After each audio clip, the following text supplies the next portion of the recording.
welcome to the Mediaverse Studios podcast. This is our first ever episode and our first ever time being in this new podcasting studio we've built.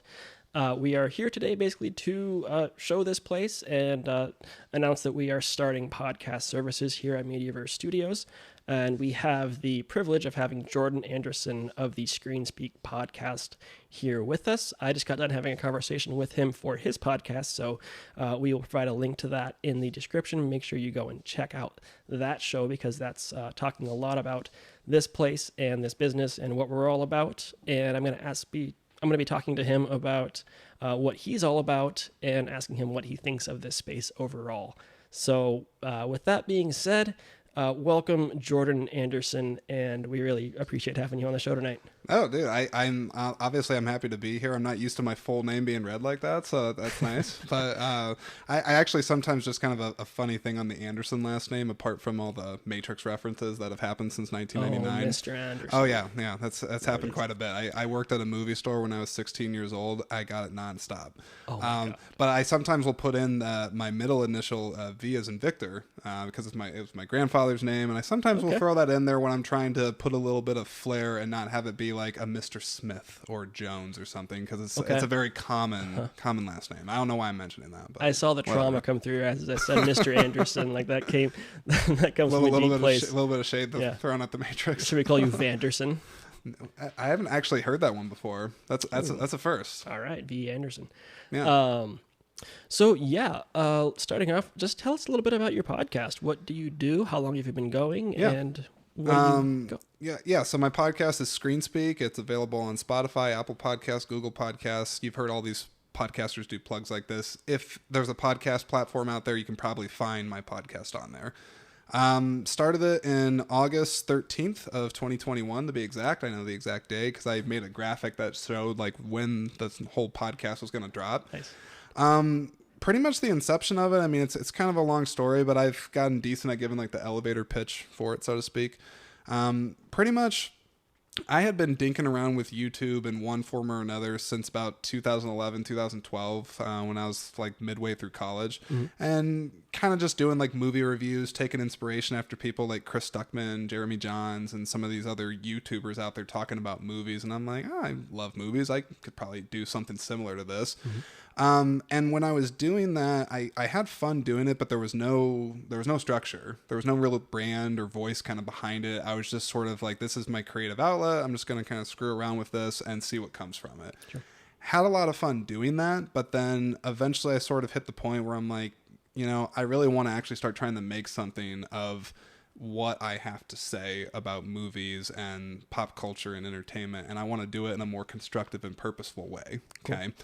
Now, around this time that I'm having these thoughts, this is when podcasting to me starts really becoming more popular. It starts to be something that is more accessible, I think, for a lot of people.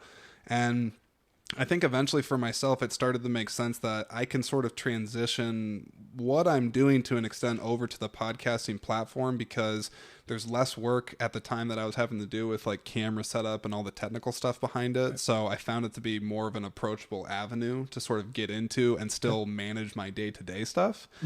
And so pretty much that's sort of what led me to kind of wanting to start to do that. And then the whole format of the podcast and what I sort of have built it off of and what I still try to carry through to today is taking an individual movie or a genre or, something very specific, not just kind of anything, but taking basically a focus subject to talk about on movies and expanding and espousing upon it with my own personal emotions that have stemmed from watching it, what it really resonates and means to me, tying it into some of the more grandiose, bigger things that I think a lot of these movies that we know and love are having things that they reach out to into the community. And I never really heard like anybody else kind of doing that the way that I wanted to do it. Right. And so I started from there, and then gradually what's sort of been happening, and especially I think 2023 has been the year, I've started getting more connected with the Iowa independent scene because I guess I kind of was trying to think, maybe selfishly from a podcasting platform of just kind of marketability and getting your name out there. I'm like, well, who's the audience that I can most easily reach? Well, sure, it's Iowa people that love movies. I live here. This is the easiest place, boots on the ground for me to go. But then I think from that standpoint, what ended up happening is I started, meeting people like yourself and Michael and, all these people at the Cedar Rapids Film Festival. It's honestly this year where it kind of started to build off of that. And I'm like, you know what? Why can't I help people that are in the state here working on things that I didn't even know about? Sure. I think there's a platform that I can give them while still interjecting my personality, my viewpoints, my colorful commentary, whatever you want to call it, into the grander world of movies. And I think there's a way that I can marry those two together. And so that's kind of where I'm at with the podcast right now.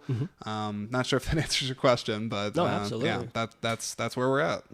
Awesome. Yeah, I remember we met at the Cedar Rapids Independent Film Festival back in, April 2023. Yep. And you had a booth there at the Collins Road Theater. Yeah. And I remember walking past the main, CRIF booth, the festival booth, and then there was this other booth that said ScreenSpeak, and you had all right by the restrooms. Right by the restrooms, had all these little decals, and I'm like, who's this guy? Yeah. And then we just got to talking, and yeah, you had us on the podcast there, out there in the little filmmakers lobby, and just had a great conversation. And we'll link back to that podcast as well. But yeah, looking back at some of your past work and then your current work, you've really seemed to strike a balance between, highlighting the Iowa independent filmmaker scene while also having the, big budget Hollywood reviews and giving your take on how they made you feel and what sort of story elements that were in there that made you specifically feel something. And so it's very individualistic, but it's also very collaborative in what you're trying to do. And so I really like that aspect of it. Movies resonate with me very deeply, as I'm sure they do with you and anybody that takes this world seriously. But where I think I kind of, like myself, just like my person as how I am as a person, kind of breaks through and is different maybe than some of the other movie shows I hear about. I've always wanted my stuff to be approachable. I don't want to alienate the really casual fan. I also don't want to insult the person that takes it very seriously and has such high degree of knowledge and skills, either in front of the camera or behind it. I think that I have a way and a personability factor. That sounds kind of douchey, but I have a way of I'm able to talk to a lot of different people. Yeah. And I'm a pretty down-to-earth guy, and I'm fascinated with learning about people's skills and insights and whatnot. And I just definitely think, if nothing else, my personality should hopefully help people, want to kind of talk with me and kind of break through and kind of shake off some of the stiffness too, because sometimes it's intimidating talking with people that are in this space, and I don't want that to be the case. I don't want it to be. I want this to be an approachable building community, and as I've been learning this year here in Iowa, that community is a lot larger than I thought, and I want more people to have eyes on it. So yeah, you are one of the chillest people I've ever met. Nice. I remember you asked me to come do the podcast with you, and Michael was there with me, and I was just I was stressed going into it, and then I sat down with you. I'm like, oh, this is just a dude, and he's just loves talking about movies, and let's just chat. It was awesome. Yeah. And just sitting here, I mean, you got here at what, 6-ish? Yeah, and I think so. We didn't start filming until probably 7:30, and we were just chatting, shooting the shit the whole time. And it was just awesome talking with you. We talked about aliens. We talked about movies. UAPs. About UAPs. Yeah, man. And so, you are extremely personable. Oh, thanks, and, man. what do you attribute that to? I attribute this to a number of different things, but I'd say first and foremost, it's just been a lot of purposeful work on myself. I can tell you, not to give my life story or anything, but growing up, I was an extremely shy person, very introverted, didn't really have a family of extroverted people around me. Certainly, I had parents that, had issues with anxiety and, fair amount of other things, not to go, oh, woe is me, it's other people. But my background was not very extroverted, outgoing, creative in nature. Right. For whatever reason, I think from an early age, I gravitated to that stuff. I think I said at one point, GoldenEye was for whatever reason, it might not be the most artistic movie in the world, but I mean, the video game, the video game, Pierce Brosnan, Sean Bean's 006. I mean, it's fantastic. Xenia Onatopp. I mean, that's a hell of a name right there. Yeah. That was Famke Jensen in her early Famke Jensen. Yes. Man. Great character. But I think a lot of it kind of worked, is just work that I had to do on myself because, like I said, for a very long time, and I mean probably even through high school, I could never imagine doing something like this ever. Yeah. And I just think I had a voice in myself that was like, I don't want to, live my life in regret of like what could have been for some of this stuff. And it's going to be uncomfortable for me to kind of push through some of those personal barriers. But I think the combination of just being very self-aware of the qualities that, I think are there, but I just got to work to purposely bring out. I think that's part of it. Yeah. And then too, just for me, I'm a person that believes very much in being humble, having humility.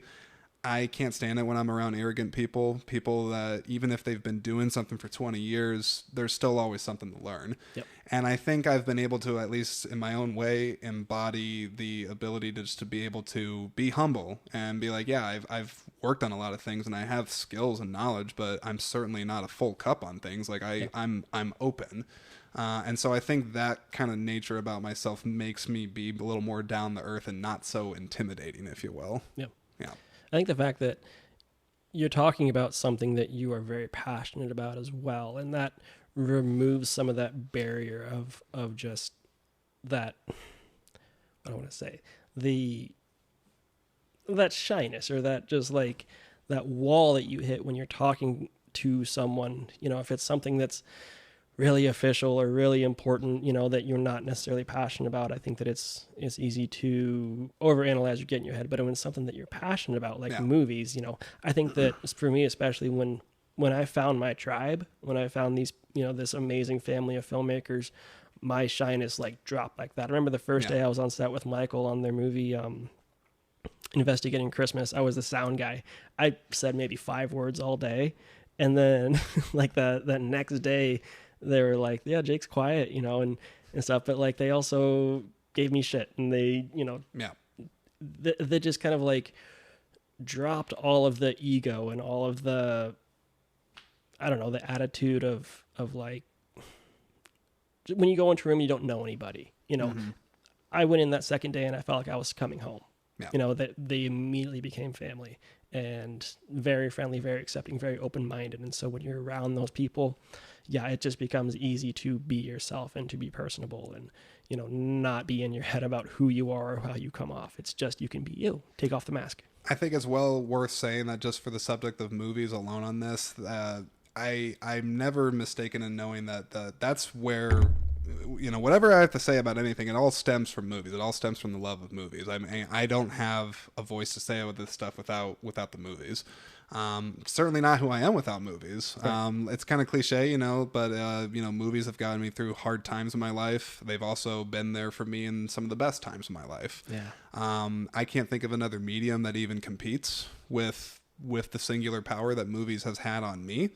And I think if I just stay true to that, that love of that, for better or worse, it's going to come through. And the one last thing I think I should say on this too, as far as what I try to bring to ScreenSpeak and really just my interactions with people like yourself, is just being authentic.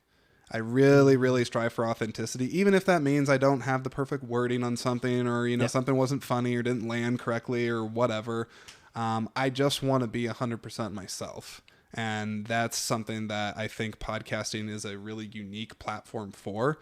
It allows people to not only, be themselves, even if you're not comfortable with doing an on-camera thing like this.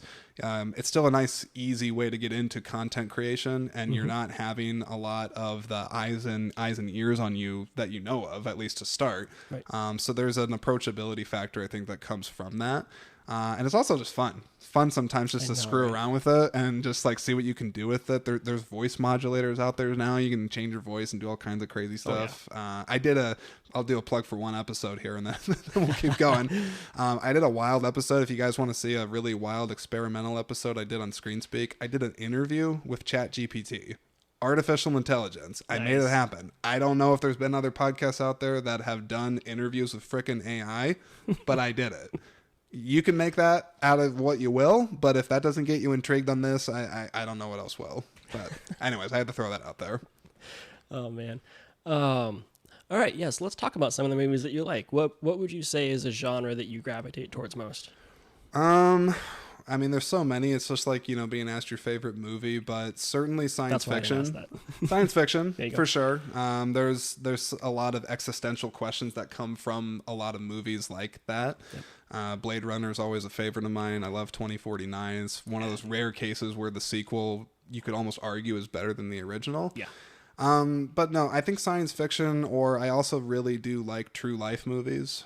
Things that are, those biopics, historical movies, period pieces, things like that. I think it's interesting just from a historical context. Yeah. And then I suppose if this is a genre, but pieces that are really character focused. So movies that just like really like stick with a character, they're dialogue heavy. They're not necessarily overly dependent on effects. It's more about a character's journey. I think I gravitate to things like that. And also comedies too. I like a lot of funny movies. Yeah. What about you?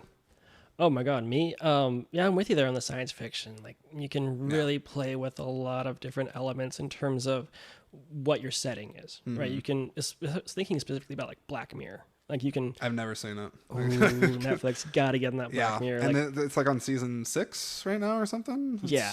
I gotta wait to catch up, but I want to see it. Yeah, it's almost like this Twilight Zone-esque. Like, let's create a thing, some sort of sci-fi, thing, and put it in reality, and see what can happen from that. It's very Twilight Zone and very, almost dystopian in how they create these like convenient technologies or even essential technologies, and how they can be used in a way that's either extremely harmful or extremely helpful, or kind of this monkey's paw situation where it's what is that, a monkey's paw? Monkey's paw, the thing that like you make a wish and the wish turns on you, that kind of deal, where it's like this really great thing but it turns in some way. And so most of the episodes are very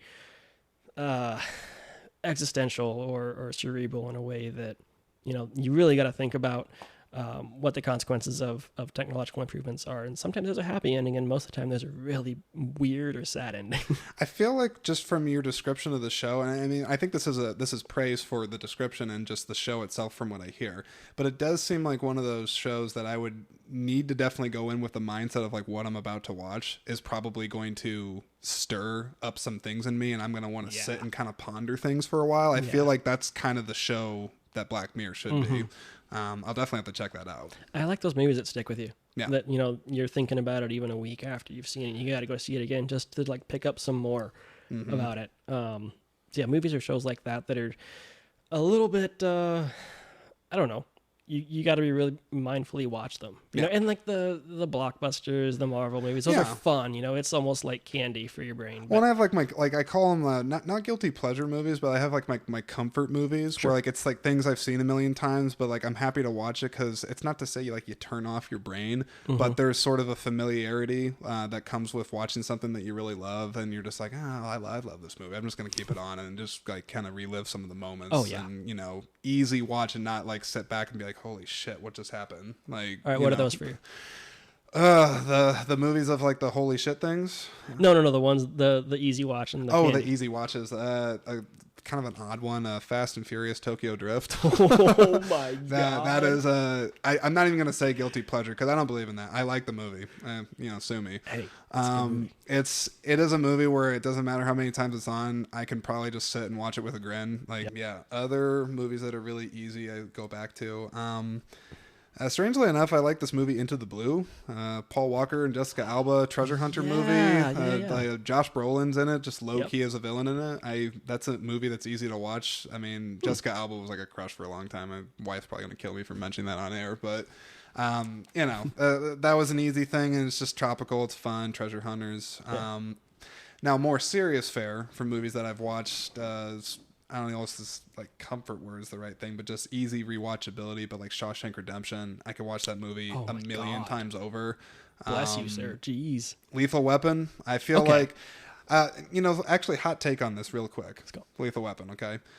Why is it that every time the holiday season rolls around and people are always like, is Die Hard a Christmas movie? Die Hard a Christmas movie? Where's the conversation on Lethal Weapon on that? Because it's clearly a Christmas movie.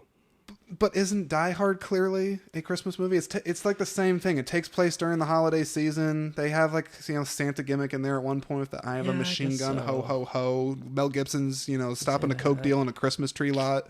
Like, I don't know. I feel like I want Lethal Weapon to be thrown out there more into the zeitgeist on is it a Christmas movie or not? I don't know why I'm bringing that up, but whatever. Let's hear your comments, please. We need to know, is Lethal Weapon a Christmas movie? Should it even be in the conversation? I mean, my take is that you don't need to narrow it down so simplistically. It can be a Christmas movie and an action movie. It is possible to be both. You don't have to bottleneck it into one thing. So that's just me. 100%. Yes.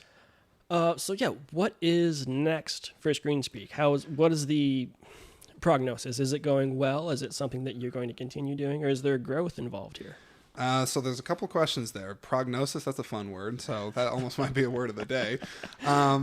So first, I don't know what the order was, but yes, I'm going to continue doing it. Yeah. ScreenSpeak is not going anywhere. It's going to be around hopefully for a very long time. That's all, honestly, sounds cheesy, but I try to start most of my episodes by thanking you, the person that's listening or in this case watching this. I mean, it all starts with the listener, so it doesn't happen without the support from the community of people that listen. Yeah. As far as if I think it's going well, I would say personally, yes. Professionally, I think there's certainly some room to grow on that. You know, everybody's always trying to grow their audience, get those followers up and downloads, etc. I certainly have a long way to go, I think, on that. But the reason why I say personally I think it's going well is that this year alone in 2023, I've learned a lot more about just how to structure episodes, taking my time more in the post-production process and even writing up the descriptions and more of that technical side. I've gotten better at that, I think, this year. And I hope that shows when people are scrolling through the library and looking at stuff, that attention to detail on that. I think that's come a long way. Now, as far as what's coming for ScreenSpeak this year, there's a couple of things. One this year earlier, like Jake mentioned, I met him at the Cedar Rapids Independent Film Festival. So more film festivals are coming. Good. So two that I think I can talk about on the record. I'll just admit to it unless it doesn't happen for some reason. We can cut this out if we need to. It's fine. I can talk about it. I'm in contact with the Iowa Independent Film Festival that's happening in Mason City and Clear Lake. That's awesome. Clear Wake. I don't think Clear Lake. That's what I'm trying. Clear Lake and is it Forest City or Mason City? Mason City. I've never been out that way, but it kind of seems like it's almost like a Cedar Rapids Marion situation where like they're like twin cities kind of. I thought they were like in different places.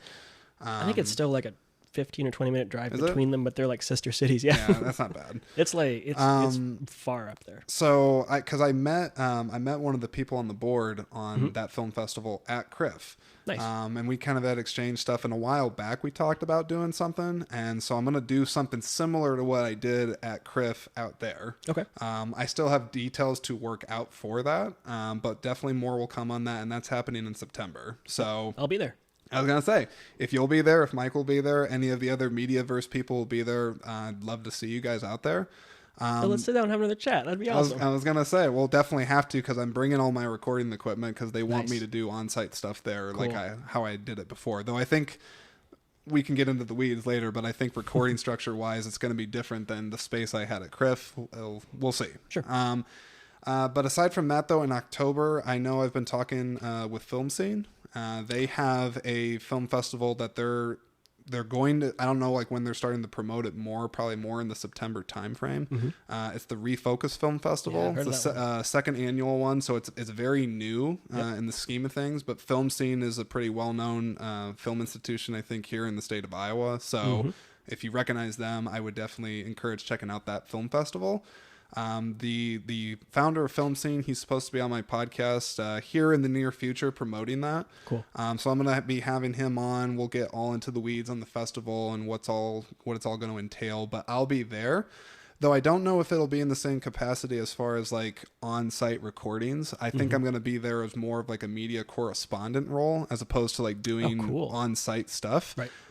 But we'll kind of see. I mean, like this is, I'm still kind of learning this stuff as it goes along too. But I think this year, biggest goals and biggest things that are happening is these couple festivals happening here in the fall. And then I think really for me is just the content is where I'm focused on. Yeah. I want the content to be as best as it can be. And I really just believe in organic growth. And I think I'll do my fair share of marketing on like social media and threads and all these things. But the content will speak for itself. To someone who has never heard your podcast, how would you describe it to them? Oh, that's a good question. I should have a rehearsed answer for that. If I had to describe it very quickly, I would just say, if you love movies, if you feel that they have resonated with you in a way that you are not able to necessarily casually describe, like with your friends, like maybe they're not movie people and you're kind of wishing that you had somebody that understood you, that understood your desire, not desire, but your love and your passion for movies and can be chill about it, but also a person that's done his research and can get into the weeds with you. I'm that guy. I think I can do that. So I think that would be the best way that I can do it. And I also think you'll have a laugh along the way. I try to, keep it light and keep it funny when I can. I try to put in like little good sound bites and things like that here and there just to spruce things up. So yeah, I just think if you like movies, you want to meet somebody, connect with somebody that's really in the movies too, and is passionate beyond belief about spreading the good word, so to speak, of what people are doing out there.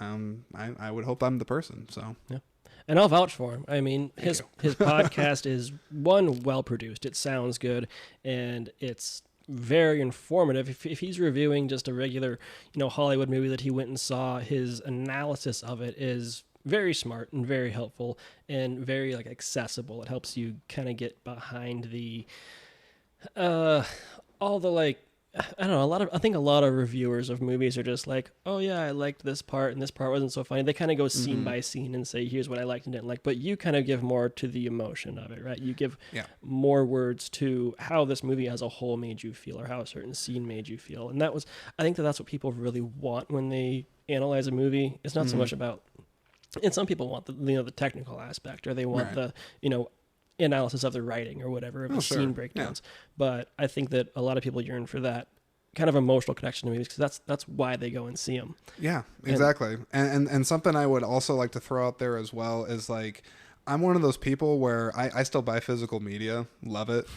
Physical media all day, every day. Streaming cannot touch a 4K copy. Let me just put that out there. Because it's yours. It's also mine. I own it. But I also am a person that when I am getting into the weeds on the movie, it's not just for the sake of the emotional introspection, which it's a part of it for sure, a big part. I may even talk about some of the filmmaking perspective from what I know as a non-filmmaker, aspiring for sure, but non-filmmaker. But I think where I also try to interject in my episodes when I can is after listening to me ramble about something for an hour or however long I have with a guest or whatever, I hope that you also walk away with it just being like, man, I didn't realize all the different pieces that go into making something. Because I think I always try to have people walk away with a deeper appreciation and respect for what movies are and what they can do. And I mean, I'm talking very seriously right now, and it's just because it means so much to me. When I go to a movie at a theater, I'm not saying it's like church, but it's damn well close to it. I want people to understand that a team of people, hundreds, sometimes thousands of people, big or small projects, they have collectively poured their everything into a movie, and all they ask is for you to sit there and watch it unfold. And I just think if the average person understands more about what it takes to create a movie and what it does as far as a resonance factor with people, that will speak volumes in and of itself. So if I can have that come across my episodes, that's what I'm looking for. Dude, I love that. I feel like you're the kind of guy that sits through all the credits. Yes. Nice. Yes. Though not to wait for the post-credit scene, it's just to have the sea of people wash over me. So I'm like, oh my God, there's so many people that worked on this. It almost begs this sense of reverence for just the amount of effort and in collaboration that went into making this film, and then, back to your podcast, I wanted to say that when you do an interview episode, you ask really good questions. I try.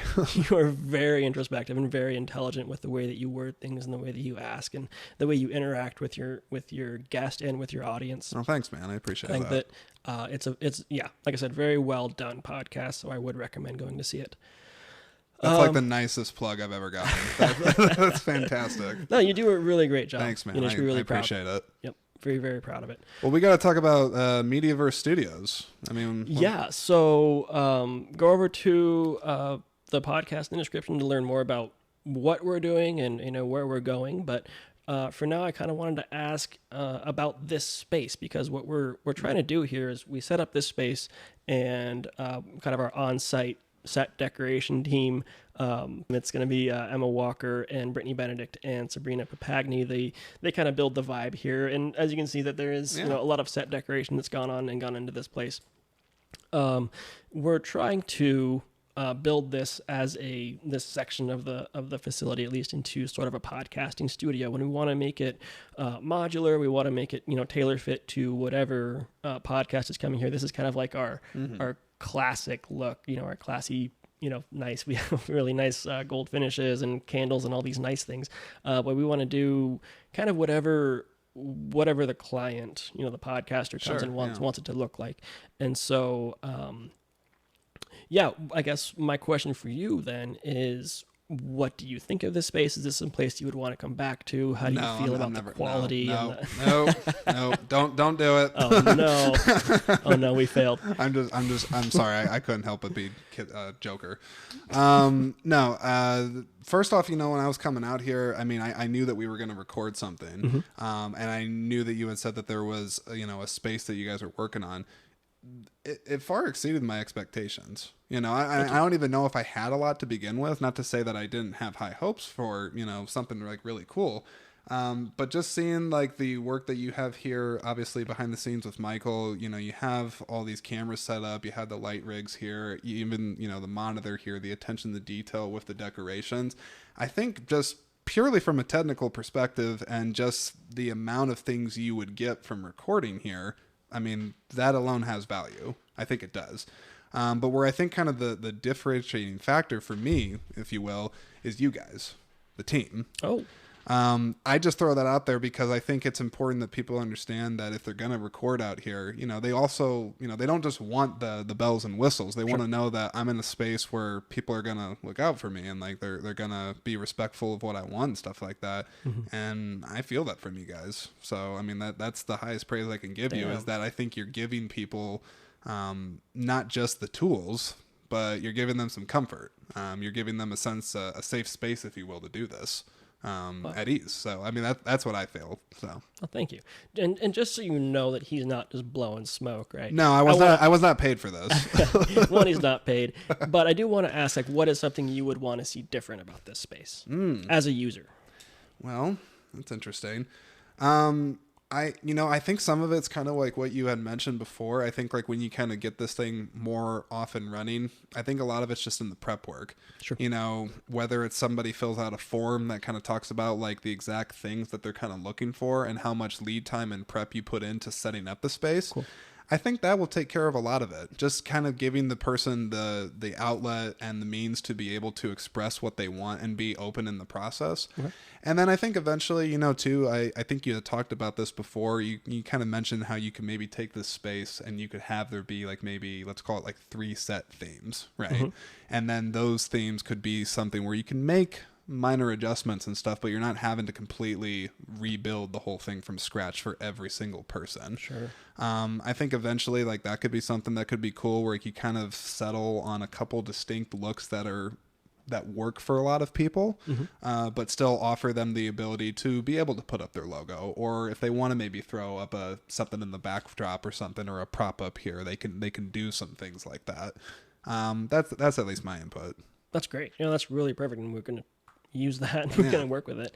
But yeah, I wanted to throw it out to whoever may be watching this. If you are in Iowa, in the Midwest, and you have a podcast, you want to come record here with or without video, Mediaverse Studios is open for business now, and we are able to offer podcasting services. We do want to hear from you as far as what you want, what you need, and what you would want to see in this place that would make it attractive for you to come and use it. And yeah, with that being said, do you have anything else you would like to give out to your audience? I will in a second, but I want to throw out actually one more thing for yourself. Okay. I don't mean like throw like a nugget at you, but I just thought of this. What you got? Apart from, just, getting feedback from me on like using the space and the backdrops and stuff, you can definitely use this for podcasting. You can obviously use it for the films that you're going to be producing and making out here.